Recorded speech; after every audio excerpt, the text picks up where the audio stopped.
আসসালামু আলাইকুম প্রিয় দর্শক, আশা করি সবাই ভালো আছেন। কিছুদিন আগে আমাদের মাঝে থেকে বিদায় নিল পবিত্র ঈদুল আজহা বা কুরবানির ঈদ। ঈদ তো চলে গেছে, কিন্তু সামাজিক যোগাযোগ মাধ্যমে বা ফেসবুকে একটা ছবি ইদানিং আপনারা সবাই কম বেশি দেখেছেন।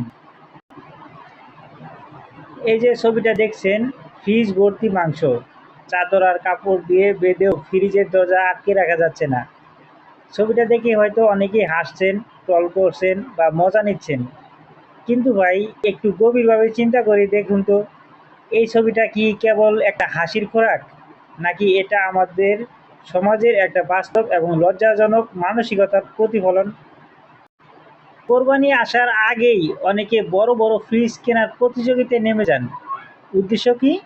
আল্লাহর সন্তুষ্টির জন্য কোরবানি দেওয়া, নাকি সারা বছরের জন্য ফ্রিজ ভর্তি করে মাংস জমিয়ে রাখা? আমরা অনেকেই ভাবি, আমার টাকা, আমার কোরবানি, মাংস আমি যা ইচ্ছা তাই করব। কিন্তু ইসলাম কি আমাদের এই শিক্ষাই দেয়?